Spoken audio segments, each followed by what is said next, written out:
everyone! We're no longer living under a fucking democracy! Hi everyone, if you're new, welcome. If you're not, you know what fucking time it is, bitch. It's time for the Daily Scream. Stephen Miller just stood on national television and claimed Donald Trump has complete and unrestricted power to send the National Guard into U.S. cities. The phrase he used was plenary authority. And when asked to continue, he abruptly went silent, paused, and started blinking. Now, the anchor said it was technical difficulties.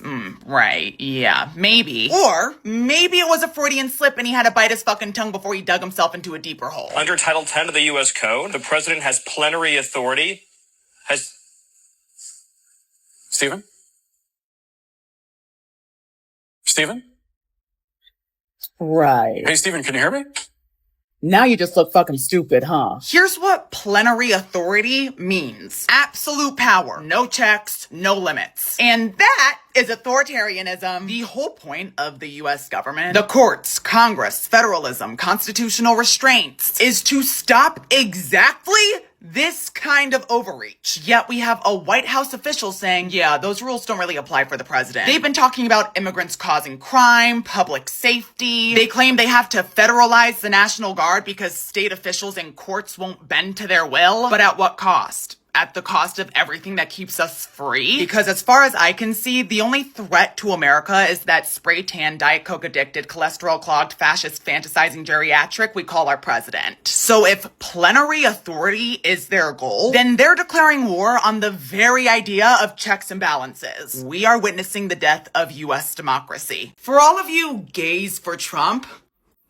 congratulations! Honestly, congrats. Your melting orange creamsicle messiah and his hand-picked Supreme Court justices just signaled that they might strike down Colorado's ban on conversion therapy for minors. They haven't ruled for it yet, but during arguments this week alone, a majority of the conservative justices made it very clear that they're leaning towards the side of the counselor who says that this ban goes against her First Amendment rights. And no, we're not talking about shock therapy. This isn't the fucking 1950s. This case is about talk therapy. But it's still built off of the idea that being queer or being trans is something to be and can be fixed. Every major medical and psychological association says that this is not only ineffective, but harmful. But the court's conservative majority, the same ones who banned abortions and upheld bans on gender-affirming care, seem more worried about a therapist's right to speak freely than protecting the LGBTQ plus youth from emotional abuse. Justice Alito even suggested that medical consensus might be politicized, which means he is openly doubting the decades of medical research that shows conversion therapy is harmful. And he's saying that states shouldn't be allowed to rely on these medical findings to make laws. So no, they didn't ban gay marriage, they didn't ban being gay. But this is another clear step that puts so-called religious freedom over the safety of queer individuals, especially queer youth. So to all of you gays for Trump, all of you rainbow flag MAGA Bible thumpers,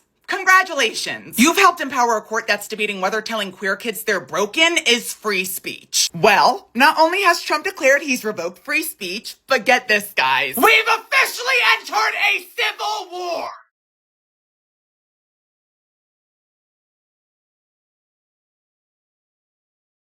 Hi everyone, if you're new, welcome. If you're not, you know what fucking time it is, bitch. It's time for the Daily Scream. This isn't a metaphorical civil war. No, we're talking about an actual one. Like Texas has invaded Illinois civil war. I'm not even being dramatic here. The Texas National Guard literally just landed in Chicago against Illinois' will. The governor of Illinois is like, this is an invasion. And Trump is like, yeah, it is an invasion. That's the point. And in that same breath, this Diet Coke addicted, clogged artery, geriatric moron said, we took the freedom of speech away. We took the freedom of speech away because that's been through the courts, and the court said you have freedom of speech. I'm sorry. Who's we? You and the voices in your head? He literally said, we took the freedom of speech because when people burn the flag, it agitates crowds. Sir? That's the entire point of free speech. To agitate people. Why the fuck do you think we have Twitter? And then he goes, if you burn the flag, you get 1 year in jail. What the fuck is this? Roblox Prison Break Patriotic Edition? You can't just make up laws because your feelings got hurt, you expired raisin. Meanwhile, he's threatening to use the Insurrection Act to deploy troops against U.S. citizens. And people are like, oh, it's fine. it's just for safety. Oh yeah, because nothing screams safety like sending soldiers into Chicago uninvited. We're watching democracy go from land of the free to land of the federally occupied. So yeah, we're in a civil war and Trump with his full diaper of shit is cosplaying a dictator. I typically make videos catered to a mostly liberal audience, which means half the internet unfortunately hates me before I've even opened my mouth. But today I wanted to pivot a little bit. Under the current political climate, it feels like both Democrats and Republicans have been in a non-stop WWE match, just body slamming one another with talking points while everyone else is stuck there like, what the fuck is going on? So to make things easier, I'm going to ask you a few questions. We can all hopefully agree that no one should have total control over all of us, right? We all agree that people should be able to make their own choices without the government breathing down their necks. We can all agree that power should have limits, that no one person should be able to decide who succeeds, who fails, and who gets punished just for disagreeing. Do you agree that the news and the press shouldn't be silenced for asking the hard questions the rest of the world wants to know? That police and the military should protect citizens, not scare and intimidate them? Do you agree that loyalty to a politician should never come before loyalty to this country? And do you think that fear shouldn't be used as a weapon to control people? If you said yes to any of those things, whether you're a Republican or a Democrat, congratulations, you're anti-fascist. That's literally what Antifa means.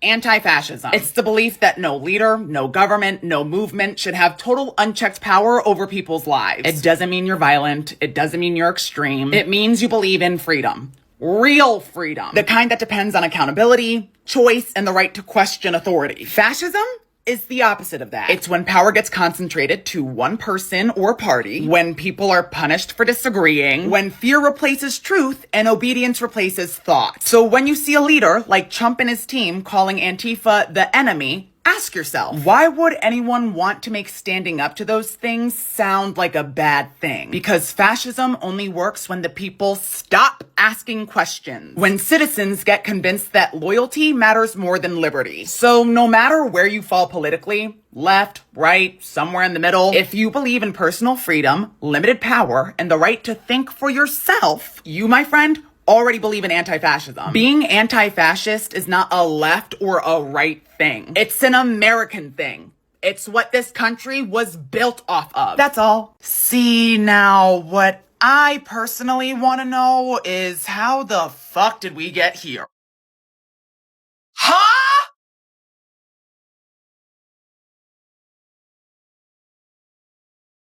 Hi everyone, if you're new, welcome. If you're not new, you know what fucking time it is, bitch. It's time for the Daily Scream. Yeah, so we've officially lost the plot. RFK Jr. decided to say at this week's cabinet meeting, with his whole chest, mind you, that boys who have been circumcised are twice as likely to be diagnosed with autism because they were given Tylenol. I'm sorry, but I can't say it with a straight face. There's just are you kidding me? I literally, I can't do this today. I cannot do this today. He literally told Trump, quote, there are 2 studies showing circumcised children having double the rate of autism. It's highly likely because they were given Tylenol. Now, one of those studies is from Denmark in 2015. And yes, it found a correlation between circumcision and autism. But the study never even measured Tylenol use. Not once. That's like if I were to be umbrellas cause rain because rain and umbrellas show up at the same fucking time. And the other study from Ireland in 2024, it actually showed that boys with autism showed improvements in sensory issues and irritability after the procedure. So the evidence literally does the opposite of what RFK Jr. is saying. Meanwhile, Trump's sitting there nodding yep, makes sense. Just tough it out, ladies. He literally told pregnant individuals, and I quote, don't take Tylenol, tough it out. Right, because people should be taking health expertise from a man who looks like a clogged Arby's fried grease pipe with a history of sexual assault. So, just to recap, the US government is warning about circumcision, Tylenol, and autism based on 2 studies that prove absolutely nothing. Actual doctors are saying Tylenol is still safe if used responsibly. So if you're pregnant, listen to your OBGYN, not some worm-filled brain geriatric. And if any man decides to tell you Tylenol causes autism, don't take it. Send them a bib and a pacifier because they're little baby bitches. And might I also suggest kicking them directly in the cojones and then telling them to tough it out. So this is diabolical. This is actually diabolical, heinous, and evil. Famous influencer Spencer seen leaving Cardi B album release party in Hollywood Hills this afternoon. Like, this cannot be the fucking grinder dress. The grinder dress. This can't be real life. Like, this can't be the life. This is not. And the scary part about all of this is the grinder dress and the curly hair are, like, actually selling it for me. Like, if I weren't me, like, I could potentially believe this, yeah. What do you mean, guys? Guys, what do you mean? This man in the background, completely and utterly shocked, hand over mouth, like, what is going on? There are no words in the English language that can express how diabolical this is. How absolutely gut-wrenchingly evil this entire post is. What did I do to deserve this? Some of you bitches need to be institutionalized because I don't. So, this is actually fucking terrifying. Donald Trump, the geriatric who built his entire appeal off of catering to Christian nationalists, admitted that he doesn't think he's going to heaven. I don't think there's anything going to get me in heaven, okay? I really don't. I think I'm not maybe heaven bound. Which, yeah, the rest of us guessed that back in 2016, but also... Bitch, what? Hi everyone, if you're new, welcome. If you're not, you know what fucking time it is, bitch. It's time for the Daily Scream. This clogged Arby's grease pipe was on Air Force One when he stated, I don't think there's anything that's going to get me into heaven. I'm not maybe heaven bound. Whoa.